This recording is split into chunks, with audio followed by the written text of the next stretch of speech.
Now, as gunshots echo across the wind-swept, snow-covered reaches of the wild Northwest, Quaker Puffed Wheat and Quaker Puffed Rice, the breakfast cereal shot from guns, present the challenge of the Yukon.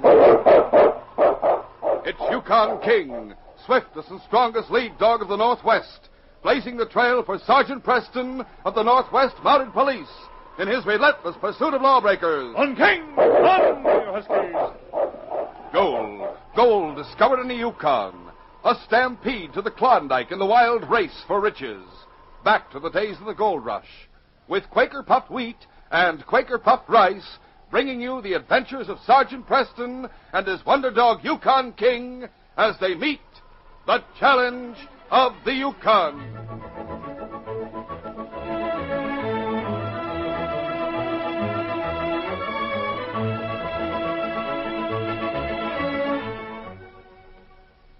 Fellas and girls, Quaker Puffed Wheat and Quaker Puffed Rice have a special offer for you right now.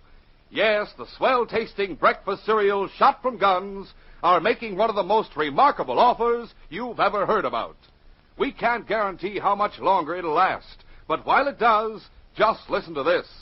You can have for your very own a new official Challenge of the Yukon secret two-way signal flashlight. That's a real flashlight. But mind you, it's no ordinary flashlight. It's two-way. This amazing invention sends out beams of red light or beams of green light, and it does it with a simple flick of your finger. Man, oh man, have you ever heard of anything like it? Anything to beat it for sending secret codes and messages. You'll want to send for yours tonight. Listen for full details in just a few minutes.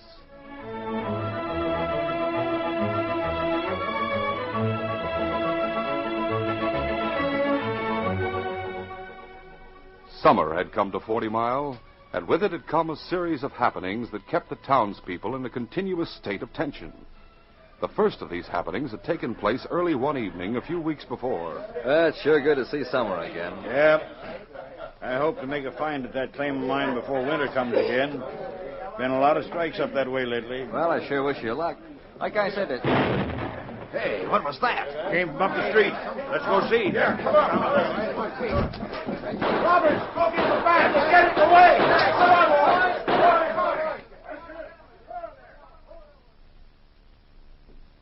It was a week later when the same gang struck at the express office in 40 Mile. Come on, Frank. Right. Well, what can I do? Hey, those handkerchiefs you got in your faces. You must be thieves. Get up and stay where you are. Frank, get the stuff out of the safe and hurry. Right. No, we'll let you out of the safe. This'll shut you up, mister. Oh! Ready, Frank? I got the stuff. Let's get out of here. And the crooks seemed to know when an old prospector left 40 Mile with his take. Get along there, you ornery mule. Get up there. Get along there. Get up there. Right, give us the gold you're carrying, Pop. Crooks by thunder. Now see here. You heard what he said? Yeah, we know you got a lot of gold with you. Drag him off that mule, Frank. Yeah, steady there, boy. Come on, get off of there. Wait, stop. You can't do this to me. Oh, no. Bring the mule, Frank. The gold must be in them saddlebags. Here, you lead the mule. All right. Now, get out of your horse and let's get away from here. Steady, boy. I'm ready. No, come back. Don't leave me here. Get out there. Come on. Judd Kemper, owner of the cafe and the bank in 40 Mile, called a meeting of the leading townsmen at the trading post, which was attended by Constable Bill Brooks of the Northwest Mounted Police. Now, men, I called this meeting because something has to be done about the gang of crooks operating around 40 Mile here. They got $30,000 from the bank a few weeks ago. Next, they cleaned out the express office safe. Then, a couple of days ago, they robbed that old prospector of all he had on the trail to Dawson City. So far, they've got away with it. What you say is true, Mr. Kemper, and I'm doing all I can to get a line on them. They seem to have a very smart leader. They're liable to hit again. Sure, they gotta be stopped. Yeah, now, wait. Quiet down, man.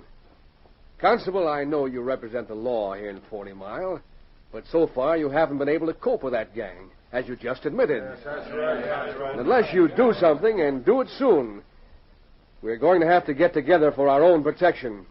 The whole town's upset over what's been taking place. That gang will be caught sooner or later, Mr. Kemper. But forming into a vigilantes committee isn't the way to do it. You have to leave it to the law. Well, we're willing to have the law act, Constable, if it does act. But the bank can't stand any more losses. I never know when those crooks might strike at the cafe. Now, if you've decided on a plan, we'd like to hear it. But if you haven't, Look, man, look.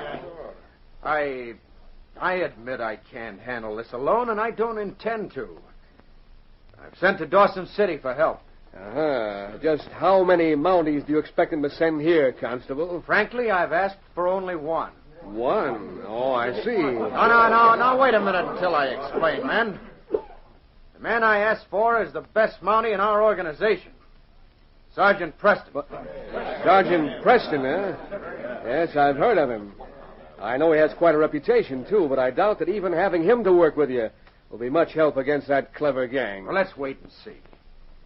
Before you men decide to take matters into your own hands, wait and give us a chance. What do you say? Well, I hear Preston's mighty good. Yeah.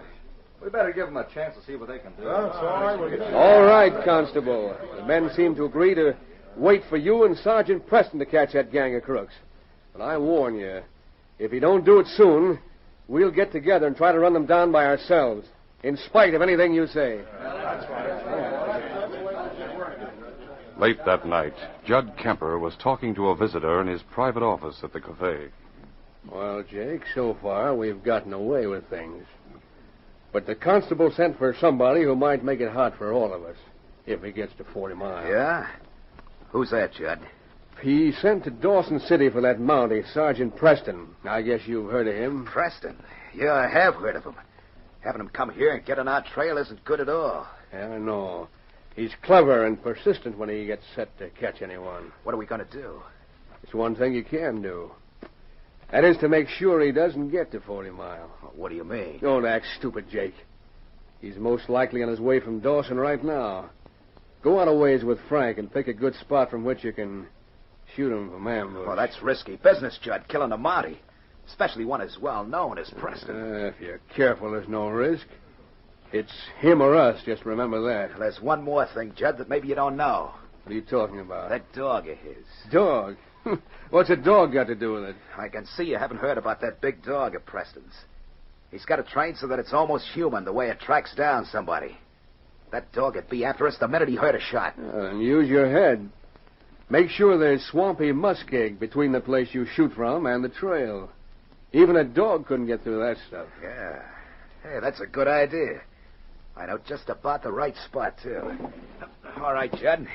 You can leave it to Frank and me. We'll lay and wait for that Mountie to come along the trail. Then we'll let him have it. But you can bet I'll make sure there's plenty of soft, deep muskeg between the trail and the place we gun him down from. Leaving Judd's office, Jake went out into the cafe and found his friend Frank sitting alone at a corner table. Jake drew out a chair and sat down. I got some news for you, Frank. Yeah, what? Keep your voice down. Don't want anyone to hear what we're talking about. Go ahead and tell me what the boss wanted to see you about. A Mountie's coming here from Dawson City to do some investigating. Well, what about it? The constable's a member of the Mounties, and he hasn't been able to do anything. Sure, I know. But the one who's coming here is different. You see, the constable sent for Sergeant Preston. Hey, he's the one that has that big dog with him all the time, isn't he? Yep, that's him, all right. Now, what's the boss going to do? From what I hear of Sergeant Preston and that dog is, we're liable to end up in plenty of trouble. You and I are going to make sure Preston doesn't get here, Frank. Now, wait a minute. If you think I want to try to buck up against Preston and that dog, you better think again. Come in the back room, Frank. After you hear the plan Judd has for getting rid of that Mountie in spite of his dog, you'll give him credit for being plenty smart. Come on. That same night, Sergeant Preston brought his horse to a stop in front of the Northwest Mounted Police headquarters in Dawson City. Oh, there. Easy now. On, King.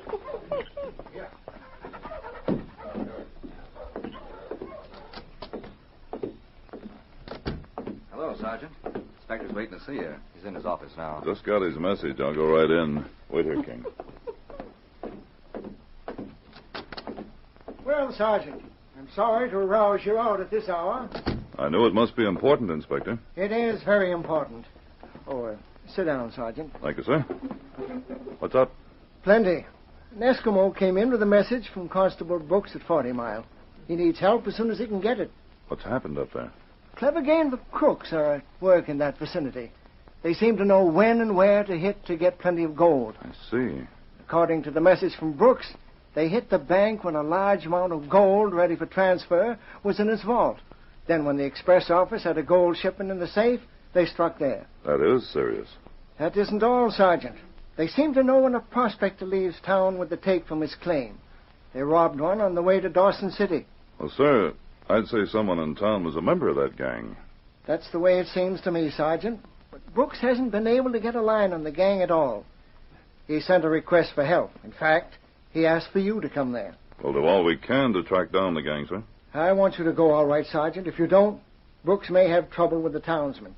They want to take the matter in their own hands. I see. We can't let that sort of thing start in the Yukon. That's right, Sergeant. When can you start? King and I can start right away. The sooner we get up there, the better. That's fine. And good luck, Sergeant. Thank you, sir. We'll do the best we can. All the rest of the night and through the next day, Sergeant Preston, with King running alongside, rode the trail toward 40 Mile. The next evening, he was a few miles from the town, riding at a leisurely pace to rest his horse and dog. Well, King, won't be long before we reach 40 Mile. We can all do with a good meal and a bit of rest, eh, fella? Come on, man. Just as Sergeant Preston urged his horse into a faster pace, a distant rifle shot rang out. We'll continue our story in just a moment.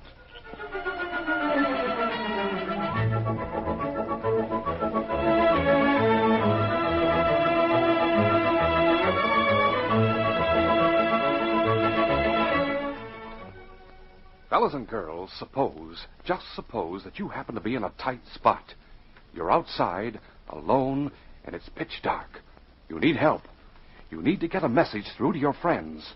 Now, you don't want to holler out. That might give you away to some stranger.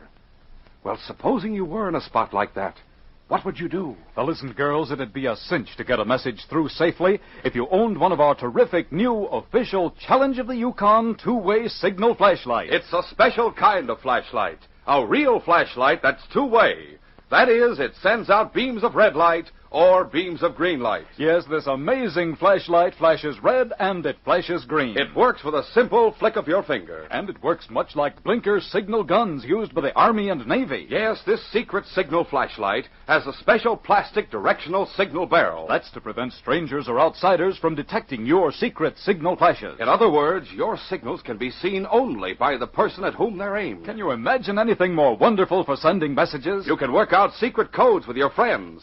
For instance, 3 green flashes might mean help, come at once. Or 2 red flashes and 1 green might mean danger, proceed with caution. What's more, you can carry your two-way signal flashlight anywhere without anyone being the wiser. That's because it's pocket size. It fits snugly in your pocket. And your new official Challenge of the Yukon signal flashlight is keen-looking, too. All shiny black. And across the side is Sergeant Preston's name in his own handwriting. What's more, it comes complete with standard replaceable electric bulb and battery. It's the real McCoy. Now, here's the only way to get one. Simply send 25 cents in coin. Think of it. Only 25 cents plus 1 box top from a package of Quaker puffed wheat or Quaker puffed rice. See, those are swell-tasting breakfast cereals shot from guns. Ask Mom to buy delicious wheat or rice shot from guns and send it once for your official two-way signal flashlight. It's not on sale in stores anywhere. So send 1 box top from Quaker puffed wheat or Quaker puffed rice, together with 25 cents and your name and address plainly printed on a piece of paper. Mail to Flashlight, Chicago 50, Illinois. But hurry and write down that address now. It's Flashlight, Chicago 50, Illinois.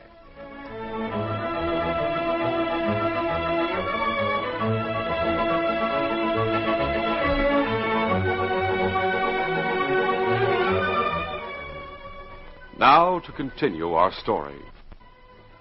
On his way to 40 Mile, Sergeant Preston was just a few miles from the town when a distant shot was heard, and the Mountie with a cry fell from the saddle to the soft earth of the trail.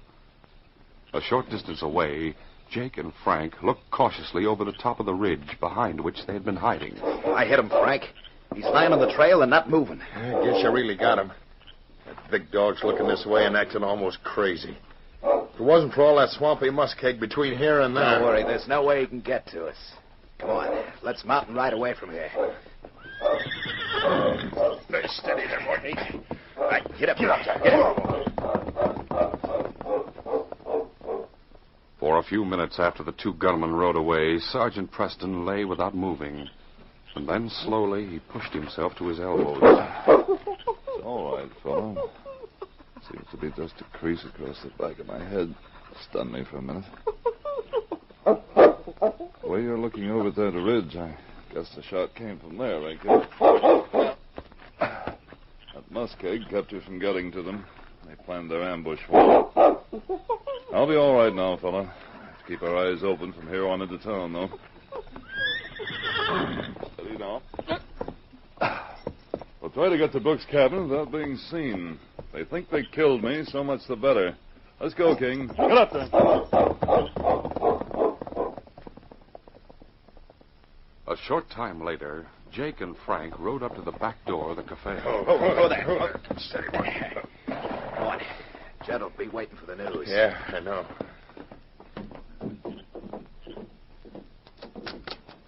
Well, you got back sooner than I expected. How'd you make out? Judd, your worries about Sergeant Preston are over.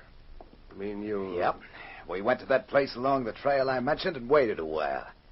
Then he came along on his horse with that big dog trotting alongside. The fight back? I mean, did you manage to... One bullet did it. Took him right out of the saddle. He's lying up there on the trail right now, dead. Guess somebody will come along and find his body before morning. Good work, Jake. Good work. That big dog of Preston's was carrying on something awful when we rode away. Good thing he couldn't get to us. He'd have torn us apart. Well, we don't have to worry about either Preston or the dog now. You better both get out into the cafe before somebody starts asking for you. All right. Come on, Frank. See you later, Judd. If anyone comes in and reports about Sergeant Preston, let me know, Jake. Yeah, sure. Sergeant Preston managed to reach Constable Brooks' cabin on the edge of town without anyone being seen. After having food and rest, two Mounties sat down to discuss the situation. Now, Bill, who knew I was coming to 40 Mile? Practically everyone, Sergeant. You see, they had a meeting, and I told them I'd sent for you. I see. Whoever shot at me thinks I'm done for.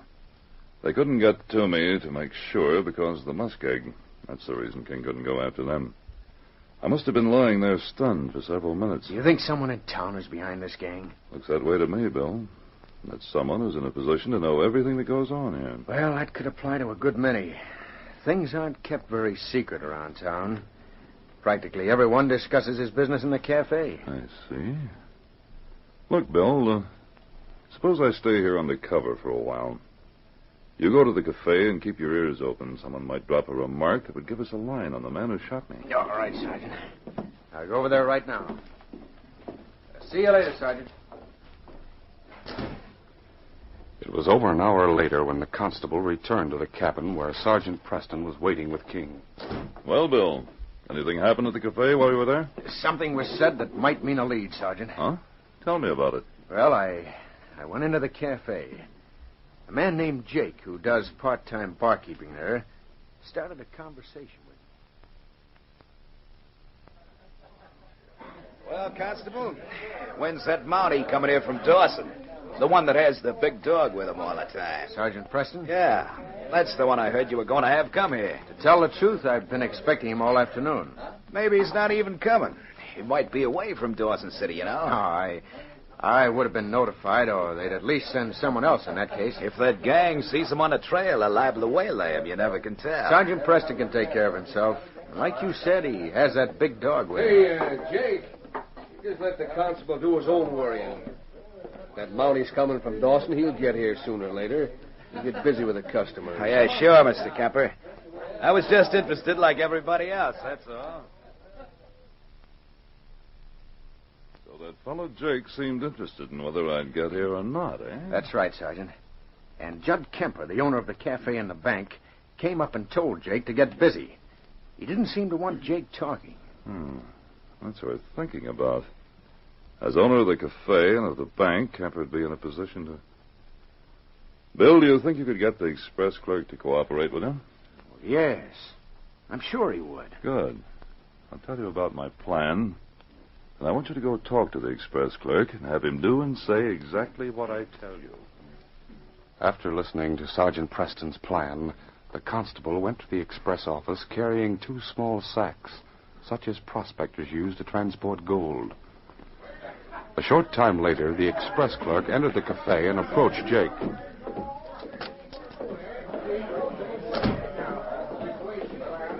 How's that shoulder wound of yours coming along, Bob? Oh, it's all right. It's almost healed up by now. Lucky that gang didn't gun you down for good. That's right.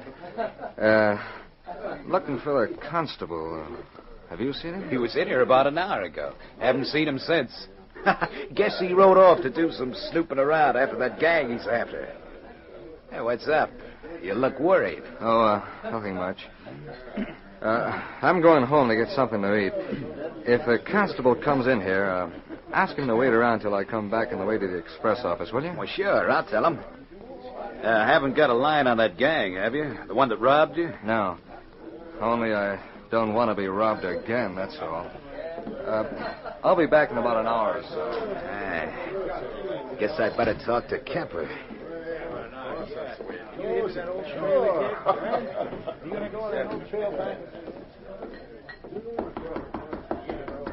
Yes, come in. What's up, Jake? The express clerk was just in looking for the constable. What for? He wouldn't say. He's on the way to his cabin to eat. Be gone about an hour, he said. Well? I got an idea from the way he talked that he's got another shipment of gold down there in that old safe at the express office. I wonder. I'll get Frank and Joe to come in here. Wait here. It's a chance I didn't expect so soon. About 20 minutes later, Sergeant Preston, with King and the constable, waited in hiding behind the woodshed in back of the express office. Finally, they heard hoofbeats coming along the back way. Quiet, fella, quiet. There they come. They're wearing handkerchief masks like the gang is said to wear. Yes, Bill. I'll just watch and keep quiet. Frank, you come in with me. All right. Joe, you stay here and watch for anyone coming. Gotcha. Let's go. Easy, King. From their hiding place, the 2 men and King watched as the men forced the back door and entered the express office. King looked expectantly at Sergeant Preston, but the Mountie gave no order or signal to attack, so the great dog waited tense but quiet. After several minutes had elapsed, the crooks left the express office carrying the 2 sacks. My hunch was a good one, all right. Let's get away from here quick. All right, steady there, boys. Get up. There they go. Let's get to our horses, Bill. Right. I couldn't see the horses from this other building. Follow them down. I hope we get them with their leaders. Steady there, fellow. Wait. After them, King. Come on now. A few minutes later, Preston and the other Mountie pulled rein a short distance from the back door of the cafe. Oh, now, whoa. Easy. Those are the horses they rode, all right. And King's slipping at the back door. Yeah. Now what, Sergeant? You go around the front and enter the cafe. Try to make your way unobserved to the office door and keep your gun handy. All right. What about you and King? We'll go to the back door. When you hear a commotion, go in, ready for trouble. Get going, Bill. All right, Sergeant. Waiting until the constable had had time to get into the cafe from the front, Sergeant Preston cautiously approached the back door, and warning King to be quiet, he stood listening. Meantime, inside, Jake and the others were talking to Judd Kemper. It was just like I said, Mr. Kemper. Those 2 sacks of gold there on your desk were in the safe ready to be shipped. Are you sure nobody saw you coming in here? Nobody saw us at all, boss. We made sure of that. We can go out front again, and nobody can prove we ever left the cafe. Yeah, that's right. It was the easiest job we ever pulled, Mr. Kemper. That express clerk's going to be surprised when he goes to get that gold out. Yeah. Say, how about giving us our split right now, Mr. Kemper? What's more, I think we should get more of a share than we've been getting. Yeah, Jake's right, we should. We take all the chances, and you grab most of the take. Now, listen to me, you greedy fools. You'll take what I give you, and that's all. I'm the one who figures out the jobs and gets the lowdown on where you can get plenty of gold. Quiet down. No use raising your voice. And don't come in here whining about what you get. I'll give you the share you're to get from this job right now. Here. Say, what's this? Hey, what's the matter? Yeah, what's wrong? Look at what's in this sack. Wait, look. Oh, holy smoke. Filled with little stones and dirt. Hey, let me see that other sack. Hey, this one's filled the same way. We've been fooled. No, I've been fooled. Now, where's the gold you got at the express office? Where is it? Let's see here. Take it easy. Those are the sacks we found there in the safe. We brought them straight here. That's right. That's a lie. You substituted these for the ones you stole from the safe. The express clerk wouldn't want the constable to help guard a couple of sacks of dirt and pebbles. Take it easy. You're the one who always told us what to do. You told us how to get that Barney Preston in spite of his dog, too. I have a good mind to turn you all in as the gang. To tell them you murdered Preston. Why, someone's okay. bound to find his body before the night's over. This gun says you'll come across with the 2 sacks of gold. Never. Drop that gun. The Mountie. Preston. I'll get you, Preston. No, you don't. Oh! Hey, you heard us talking. Shoot him. Get him, King. Even as Jake went for his gun, the great dog King lunged forward like a gray streak of lightning, grabbing his gun arm and knocking him off his feet. Get away. What's in, King? I'll take this one, Sergeant. Go! I'm getting out of here. Not so fast, Joe. I give up. I give up, Preston. Easy, King. Back, boy. Well, Sergeant, your plan worked. My arm, I don't understand. Sergeant Preston's wise, Kemper. After he was shot at, he came into town secretly. He guessed somebody here was leader of the gang, and he planted those bags of dirt at the express office. Then we sent the express clerk in to talk to Jake. Yeah, Jake was a fool to be taken in by him. You're the fool, Camper, to think you could get away with your robberies and killings. I'm sure the constable overheard what was said in here. That's right, I did, Sergeant. Kemper planned everything. He's the one who even planned shooting you on the trail. We know all about it now. Camper even had you rob his own bank, taking the money that belonged to the townspeople. Now they'll get it all back. Sergeant, I knew if you came here, you and King would find this gang. I'm glad we could help, Bill. Now, as far as King and I are concerned, this case is closed.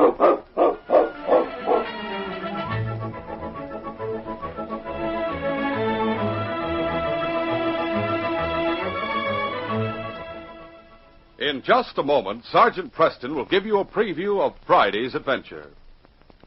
Fellas and girls, remember, you can have one of our wonderful new official Challenge of the Yukon two-way signal flashlights. That's the amazing special kind of flashlight. A real flashlight that sends out beams of red light or beams of green light. It's out of this world for sending secret codes and messages. But please keep this in mind so you won't be disappointed. We've only a very limited supply. Send tonight. Mail 25 cents. That's just 1 quarter and 1 box top from delicious Quaker puffed wheat or Quaker puffed rice. Include your name and address and send to Flashlight, Chicago 50, Illinois. The address is Flashlight, Chicago 50, Illinois. These radio dramas, a feature of the Challenge of the Yukon Incorporated, are created and produced by George W. Trendle, directed by Fred Flowerday, and supervised by Charles D. Livingston. The part of Sergeant Preston is played by Paul Sutton. They are brought to you every Monday, Wednesday, and Friday at the same time by Quaker puffed wheat and Quaker puffed rice, the breakfast cereal shot from guns. Listen Friday when Sergeant Preston and Yukon King meet the Challenge of the Yukon in the case Music Hall Murder. Trigger Bill Desmond was probably the best shot in the territory. And it was because of that he was accused of murder. It was a good thing for King and me that we were able to clear him, because it was Trigger Bill Desmond's sharpshooting that saved both our lives. Be sure to hear this exciting adventure Friday. Till then, this is J. Michael wishing you goodbye, good luck, and good health from Quaker puffed wheat and Quaker puffed rice.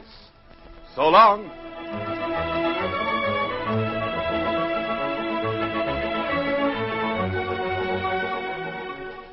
This is ABC, the American Broadcasting Company.